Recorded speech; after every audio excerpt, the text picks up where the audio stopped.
Among the most highly anticipated proceedings in recent local history, GBC's broadcast of the first day of the McGrail Inquiry was followed with bated breath in every office and establishment with a radio, TV or smart device.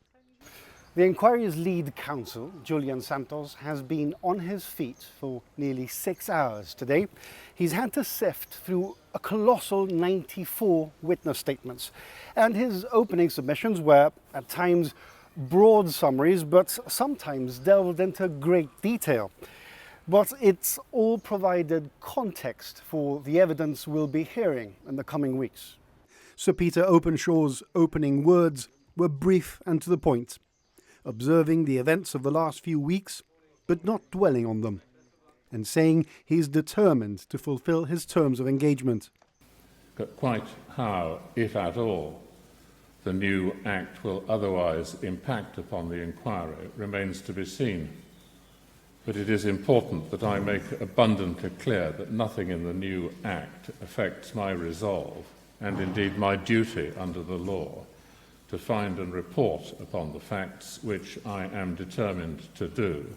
The floor then passed to the inquiry's lead counsel, who explained this isn't a criminal or civil trial, nor is it an adversarial process.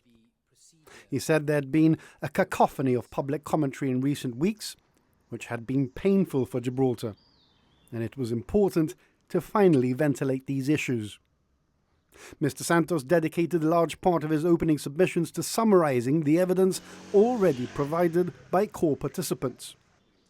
At this point, there is, in Mr Santos's words, fierce disagreement on the facts. In the case of Operation Delhi, the conspiracy investigation, there are some established facts. There was an investigation into the alleged hacking of Gibraltar's security systems in May 2020. The complainant was James Gallero of the Bland Group, who ran the system, and 3 men were arrested. 2 of them directors of 36 North, of which Hassans owned 33%. Officers attempted to execute search warrants at the offices and home of Hassans' senior partner, James Levy. Mr Levy agreed to hand over his devices voluntarily. He was never arrested or charged, and his devices were returned. Mr McGrail was called into a meeting at number 6 Convent Place the following day. The Chief Minister said his only action was to make his views known robustly, and even then, only after the event had happened. He said he was seriously concerned about the financial liabilities on government for a potential data breach, and would have reacted in the same way had it been any other senior member of the bar. He said the moment he lost confidence in Mr McGrail was when the former commissioner said he'd acted on the advice of the Attorney General, which Mr Picardo said was a lie. That Mr McGrail no longer enjoyed my confidence and my views as to the mechanisms to see Mr McGrail removed and the consequences thereof. I recall seeing Mr Levy KC also at this time on one occasion with Mr Vaglietto KC.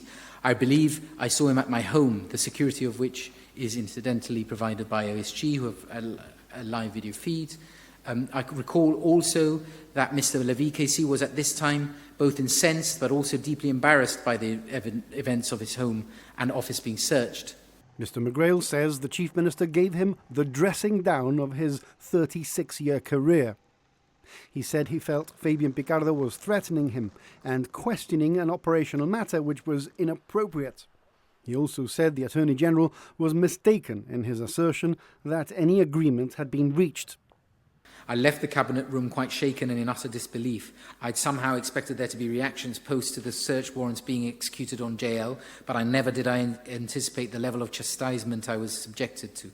I have had a few previous unpleasant encounters with the CM, but none reached the levels I experienced on that day. Mr Santos made his own submissions and stressed that they were just that, submissions to the chairman, arguments that the chairman could take into account when making his own findings, but they were not binding in any way. Have identified what we would say in our submission are 2 key deficiencies in the basis put forward for the search warrants. The reason provided by the RGP for seeking a warrant was that because Mr Levy was a suspect, he was highly likely to destroy evidence. That is, in our submission, unsatisfactory and generic. and indeed would apply to all suspects and mean that production orders would never be obtained against suspects. Second, there is no power under the CPEA to execute a search warrant authorising entry on premises for the purpose of seizure of legally privileged material or material including legally privileged material. I should make clear that even if it were accepted that there were flaws in the procedure, that is not necessarily a justification of the Chief Minister's or the Attorney General's subsequent actions. It is only relevant context. In March 2020, 2 men aboard a Spanish rib suspected of being involved in illicit activities died following a collision with an RGP vessel. According to Mr Santos, the then Governor, Nick Pyle, repeatedly asked Mr McGrail to establish whether the incident had occurred in Spanish waters, and suspected the Commissioner was withholding essential information from him. He said this was one of the reasons he'd lost confidence in the Commissioner, a sentiment echoed by the Chief Minister. But Mr McGrail contends it was never his intention to withhold anything, and had pledged to provide full details once the investigation was completed. Mr Santos also addressed other issues which will come before the inquiry. A search carried out in Alcaidesa by police officers which resulted in criminal prosecutions against them in Spain. The standoff at the airport in 2017 over jurisdiction between the police and the MOD to carry out an arrest, which led to the arrest of 3 senior forces members of staff. The fractured relationship with the Police Federation and the findings of a UK police body investigating the RGP, and an incident in which a helicopter pilot was assaulted. Tomorrow, lawyers acting for some of the core participants will be making their own initial submissions to the judge.